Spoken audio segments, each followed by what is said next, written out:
Hello. ढोलकों की आवाज़ के बीच में आज हम आपसे कुछ बात करना चाहते हैं। ये बात कुछ ऐसी है, कुछ अजीब सी है कि एज अ प्रोफेशन मैंने टीचिंग स्टार्ट करा। मेरा बचपन से ये शौक़ था कि मैं पढ़ाऊँ, मुझे पढ़ाना बहुत अच्छा लगता था, ताकि मैं दुनिया के सामने ये बता पाऊँ कि मुझ में कुछ है, मैं कुछ नया कर पाऊँगा, मैं बहुत कुछ नया कर पाऊँगा अपने लाइफ में। जो मेरे पास है, मैं किसी चीज़ को पढूँ तो कुछ ऐसे पढूँ कि ताकि मैं किसी को एक्सप्रेस कर पाऊँ। तो शायद मुझे ऐसा लगता है कि मैं टीचिंग शायद छोड़ दूँ। रीज़न इसके पीछे ये कि मैं स्टार्टिंग से पढ़ाना स्टार्ट किया, बहुत मज़ा आया पढ़ाने में। आई थिंक जब मैं 9th क्लास में था, उस समय से मैं छोटे-छोटे बच्चों को, मतलब जो मेरे घर पे आया करते थे, छोटे-छोटे बच्चों को मैं पढ़ाया करता था। स्टार्टिंग वहीं से हुआ और इसमें मज़ा आने लगा। 9th 10th 11th 12th then after फिर जाता हूँ मैं रांची, बहुत सारे यहाँ वहाँ से जब रिटर्न हुआ तो उसके बाद मैंने जस्ट 12th पास करा। और 12th पास करने के बाद उसमें 11th 12th स्टूडेंट को स्टार्ट किया मैंने मैथ्स पढ़ाना, आर एस अग्रवाल बुक का स्टार्टिंग टाइम में ही। सब कुछ मज़ा आ रहा था, बहुत मज़ा आ रहा था। इसने बहुत कुछ दिया भी, रिस्पेक्ट भी दिया और कुछ मनी भी दिया। तो ऐसे चलते गया, आगे बढ़ते बढ़ते बढ़ते बढ़ते मैंने बहुत सारे स्कूल्स में मैंने पढ़ाया। और स्कूल्स में वो हिम्मत तब तोड़ता है क्योंकि ये जो टीचर का जो जॉब बच गया, जो स्कूल में जो टीचर का जॉब हो गया, वो कोई अब एक जॉब नहीं रह गया है। वो आप उसको दिहाड़ी मजदूरी बोल सकते हो कि आप एक दिहाड़ी मजदूर हो गए हो। परमिशन, डिसिप्लिन, अनुशासन, प्रतिष्ठा सब आपसे एक्सपेक्ट किया जाएगा, उसके बदले में आपको कुछ नहीं दिया जाएगा। और ये प्राइवेट स्कूल्स शायद अब उनसे मैं बहुत ही दूर हो जाऊं, शायद, क्योंकि वो इस माहौल में मैं रह कर, उस माहौल में जी करके मैं आई थिंक मैं बहुत कुछ सहा। सहने के बाद अब सोचा कि फिर से एक बार हिम्मत जुटा करके मैं फिर से एक बार स्कूल ज्वाइन करता हूँ। लेकिन आप खुद पढ़ाने जाते हो, ट्राई कर सोचते हो कि मैं कुछ अच्छा करूँ स्टूडेंट्स के लिए, मैं कुछ अच्छा उनको बताऊँ, कुछ नया चीज़ बता दूँ उनके लिए। लेकिन मैनेजमेंट को वो नहीं चाहिए होता है। मैनेजमेंट को वो चाहिए होता है कि उनका बच्चा जो है पढ़ रहा है, वो फ़ी पेमेंट टाइम से कर रहा है नहीं कर रहा है। आपको भिजवाया जाएगा कैंपेनिंग के लिए कि जाइए बच्चे को पकड़ के लाइए ताकि हमारे स्कूल में एडमिशन हो, उसका स्ट्रेंथ बढ़े और आपका सैलरी बढ़े। बिल्कुल बिल्कुल, अगर आप ये कहते हैं कि सैलरी भी तो बढ़ता होगा, यस। इंक्रीमेंट में कितना, 200 रुपीज़ इंक्रीमेंट, 500 रुपीज़ इंक्रीमेंट। ज़्यादा अगर खुश हुए सर तो 550 इंक्रीमेंट, इससे ज़्यादा इंक्रीमेंट अभी तक होता नहीं है। आपके यहाँ होता होगा 1000 2000, हो सकता है 5000 इंक्रीमेंट होता होगा टीचर में, लेकिन ये मुझे नहीं मिला। मैं 9 10 तक 11 12 तक मैंने पढ़ाया है स्कूल में। मेरे पास सब कुछ, अभी मैंने बीएड करा है, मैंने सीटेट पास करा है, मैंने पीजी तक मैंने कर लिया, post graduation clear math subject से मेरा हो गया। तो उसके बावजूद अगर मैं चाहता हूँ कि मैं टीचिंग में कंटिन्यू करूँ, अब वो इच्छा नहीं कर रहा है। अब ये सभी चीज़ों से मैं ऊबते जा रहा हूँ क्योंकि स्कूल, एक कहा जाता है, स्कूल्स के मैनेजमेंट कहते हैं कि वी आर द फैमिली, हम लोग परिवार हैं। लेकिन परिवार में खुशी भी होता है, परिवार में गम भी होता है, लड़ाई झगड़े सब होते हैं, लेकिन वो एक ऐसा जगह है जो मैक्सिमम टाइम आपको लड़ाई झगड़े ही मिलेंगे। इसका कानाफूसी उससे, उसका कानाफूसी उससे। एक मैं स्कूल में इंटरव्यू देने मैं गया, अपना डेमो क्लास दे करके मैं एक ऑफिस में गेस्ट रूम में मैं बैठा हुआ था। उस समय एक टीचर आई, मैम थी, शायद उनको मोबाइल में शायद ग्रुप्स वगैरह बनाने, उनको व्हाट्सएप ग्रुप्स वगैरह ग्रुप बनाने उनको नहीं आता था। तो किसी टीचर से, मेल टीचर से उन्होंने कहा कि सर थोड़ा सा हेल्प कर दीजिए, क्रिएट कर दीजिए। और वो सर बहाना बनाते रहे, उन्होंने नहीं करा। तो मुझे लगा कि शायद मास्टर ही खड़ूस है और इसलिए नहीं कर रहा होगा। फिर बाद मेरे को ये पता चला कि वो लेडी सबका यूज़ कर करके कि उससे काम करवा लेती थी, उससे काम करवा लेती थी, लेकिन वो खुद काम नहीं करती थी किसी का, इसीलिए नहले पे दहला हुआ। तो ये बड़ा बेकार का इन्वायरमेंट हो जाता है और धीरे धीरे उस इन्वायरमेंट में रहते रहते आप भी अजीब हो जाते हो।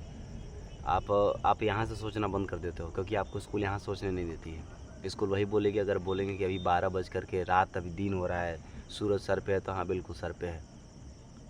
तो ऐसा आप हो जाते हो, आप धीरे-धीरे खुद ब खुद बदलने लगते हो, आप अपने अपने आप को पहचानने से अब मना करने लगते हो कि हम थे क्या, हम हो क्या गए हैं। आप हमेशा कॉम्प्रोमाइज़ करते हो, कोऑपरेट करते हो, चलो अभी नहीं सही होगा सही, कोऑपरेट होते जाएगा, अरे होगा ना। ये सभी लोग सोचते हैं, लेकिन ऐसा होता नहीं है। अ, तो मैं बात बताऊँ कि ये जो टीचिंग लाइन है, ये अब मज़दूरों से भी बदतर स्थिति हो गया है। जो छोटे-मोटे स्कूल्स होते हैं, वहाँ पे तो टीचरों को मतलब जो टीचर्स होते हैं, जैसे maximum female teacher I think स्कूलों में उनको चाहिए होता है। रीज़न इसके पीछे ये कि वो क्या करते हैं कि वो उनको कम पेमेंट पे भी हायरिंग कर लेते हैं, और किसी-किसी का मजबूरी होता है, तो वो क्या करते हैं, आ भी जाते हैं कि चलो भाई कर लेते हैं, कुछ नहीं है तो कम से कम ये भी तो हो जाए। तो ये उनका ऐसा होता है। तो ये टीचिंग लाइन, और मेरा मन बहुत था कि मैं टीचिंग लाइन में रहूँ, मैं और करूँ स्टूडेंट्स के लिए बहुत अच्छा करूँ, लेकिन ना, मज़ा नहीं है। अब मज़ा नहीं आ रहा है। अब लगता है कि मेरे मेरे घर पर अब अगर किसी ने मुझसे पूछा कि क्या तुम आगे ये बीएड करवाओगे किसी को या किसी को रिकमेंड करोगे, तो बोले ना बाबा ना, बिल्कुल मैं बीएड सीटेट वगैरह को किसी को करने को नहीं कहूँगा। हाँ, कोई आप ये कह सकते हो कि आपको अपॉर्चुनिटी नहीं मिला, आपको अच्छा स्कूल नहीं मिला, आपको अच्छा एनवायरनमेंट मिला, तो ज़्यादा पैसे बोल रहा हूँ। मैंने इतना ही में मैंने 1 2 3 टू 4 स्कूल मैंने जा कर के देखा, हर जगह मैंने 1 ईयर के ड्यूरिंग में मैंने काम करा, मैंने देख लिया। स्कूल में जाने के बाद आपका प्रेशर, आपको एक गुड ह्यूमन बीइंग बन के रहना है, आपको एक अच्छा इंसान बनना ही होगा। आप अपने आप को एक्सप्रेस नहीं कर पाओगे, आप अपने आप को एक्सप्रेस कर पाओगे अगर डिसिप्लिन में गड़बड़ हुई तो आप मैच्योर नहीं हो, आप इनडिसिप्लिन में हो। मैंने बहुत देखा है। आप पे प्रेशर्स होते हैं कॉपी जांच करने का, क्वेश्चन पेपर चेक करने का, वो जल्दी से वो सबमिट करो, मार्क्स करो, अगर मार्क्स में कुछ गड़बड़ हुई तो आपके सैलरी से कुछ पैसे डिडक्ट कर लिए जाएंगे, ये वो फलाना ढिमका बहुत सारा। तो अगर आप अभी स्टूडेंट्स हैं, अभी आप पढ़ रहे हैं, और आप शायद अभी टीचिंग आपने हाल फिल में स्टार्ट करा है, तो मेरा मतलब ऐसा तो मैं कहीं ऊंचा हूँ नहीं, कोई ज्ञानी बाबा तो मैं कोई हूँ नहीं कि आपको मैं कोई सजेस्ट करूँ, लेकिन मैं एक बात आपको सजेस्ट जरूर करूँगा कि एक बात मान लेना कि अगर कहीं टीचिंग में होगे आप, तो उससे थोड़ा थोड़ा दूरी बनाओ और ख़त्म कर लो। अगर आपको काम भी करना, कैसे पैसा आएगा, तो होम ट्यूशन पढ़ा लो, वो चल सकता है। नहीं तो सीधा राशन की दुकान पे काम कर लो, थक हार के आओगे, 1 घंटा सोओगे, ठीक हो जाओगे, आराम से रात में टाइम मिल जाएगा। लेकिन नहीं, क्योंकि टीचिंग लाइन में रहते हो तो आपसे आपके पेरेंट्स को भी बहुत सारे उम्मीदें लगी रहती हैं कि मेरा बच्चा है इधर पढ़ तो रहा है, वही तो एग्ज़ाम में पूछता है, 10th को पढ़ा लेता है, 12th को पढ़ा, वही एग्जामिनेशन पूछता है। तो एग्जामिनेशन आपको पता है, रेलवे अलग होता है, बैंकिंग अलग होता है, एसएससी अलग होता है, टीचर का एग्ज़ाम अलग होता है, नेट का एग्ज़ाम अलग होता है, नीट का एग्ज़ाम अलग होता है, जेईई का, सब कुछ का पैटर्न सिलेबस अलग अलग, सब कुछ का एग्ज़ाम अलग अलग। तो नहीं पॉसिबल होता, नहीं निकल पाता है। शायद हम हो सके हम फोकस्ड नहीं होंगे किसी एक चीज़ के लिए, हाँ ये कारण हो सकता है। हम डिसकंटिन्यू स्टूडेंट होंगे, हाँ हाँ, हम शायद ऑनेस्ट स्टूडेंट नहीं होंगे, शायद इसके लिए मुझे जो चाहिए वो नहीं मिला। हो सकता है हम कहीं और खो गए होंगे, तो इसके चलते शायद हमको वो नहीं मिल पा रहा होगा। तो मैं अगर आप एज ए स्टूडेंट अभी हैं, तो आप ये मैं सजेस्ट करूँगा आपको कि थोड़ा थोड़ा टीचिंग लाइन से आप दूरी बनाइए, और एक सिंपल सा कोई साधारण सा लाइफ जिए, वो हमारे लिए आपके लिए आई थिंक सही होगा। और मैं अपनी लाइफ में इतना आगे अभी निकल चुका हूँ कि मैं ये सोच रहा हूँ कि अगर मैं टीचिंग को छोड़ करके अगर कहीं दूसरे भी फील्ड में जाऊँ, तो मेरा ये इतना साल का जो टेन्योर है, 5-7 साल का, 6 साल का, वो सारा बर्बाद हो जाएगा, मेरे कुछ नहीं बचेगा। तो एक अजीब सी घुटन भी होती है, दर्द भी होता है कि मैंने क्या करा। तो ये बहुत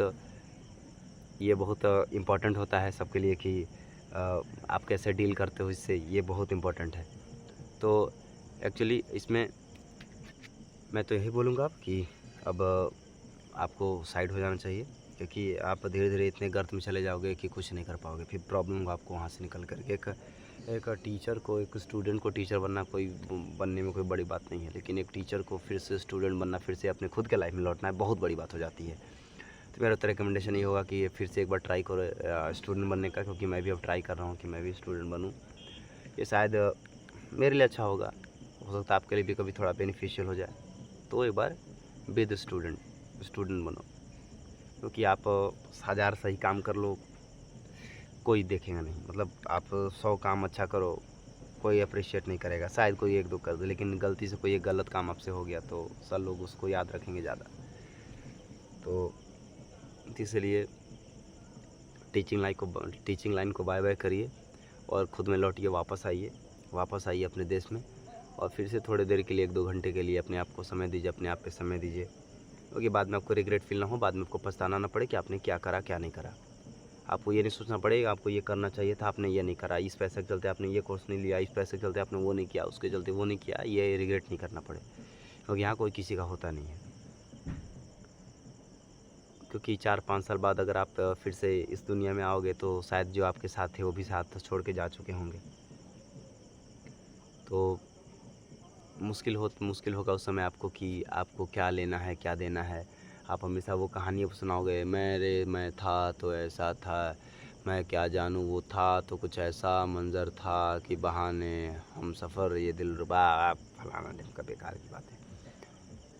तो अभी है तो किसी को खुश करने के लिए कुछ मत करो, अपने आप को खुश करो, और जितने अच्छे काम कर सकते हो अपनों के लिए करो, तो ये बेटर होगा, ताकि खुद के लाइफ में आप लौट सको। तो आज मेरे को मन लगा कि मैं आपको बताऊं, फिर कभी मैं अपने लाइफ के बारे में बताऊंगा। अच्छा, मेरा लाइफ ऐसा कुछ है नहीं कि मैंने कुछ उखाड़ लिया लाइफ में, मैंने कुछ नहीं उखाड़ा, बेकार, पूरा बहुत बर्बाद, जर्जर, ख़त्म बाजार, ख़त्म कहानी। लेकिन सुनाऊंगा, यहाँ हम लोग बकवास ही करते इस चैनल पे, तो बकवास करूंगा फिर से। आप भी अगर चाहोगे तो आप भी मेरे साथ बैठो, आप भी साथ में बकवास करो, क्या ही लगता है, एक कैमरा लगता है, बस बोलना है, आपको आना चाहिए बोलने, तूतला भी बोलो चलेगा, तो बैठ के बकवास करेंगे और क्या। तो मैं आपके बारे में अब मैं अपने लाइफ के बारे में शुरू से, मतलब जब मेरा स्टार्टिंग से मैं बताऊंगा, कभी मज़ा आएगा कहानी, मेरा कहानी सुनने में आपको मज़ा आएगा। मैं आप कहानी सुनाऊंगा, कोचिंग बच्चों को कहानी सुनाऊंगा मैं कभी, तो देखते हैं क्या होता है। Thank you everyone. चलिए, मुस्कुराते रहिए, हंसते रहिए, और अपनों के लिए खुद पे काम करते रहिए। Thank you everyone.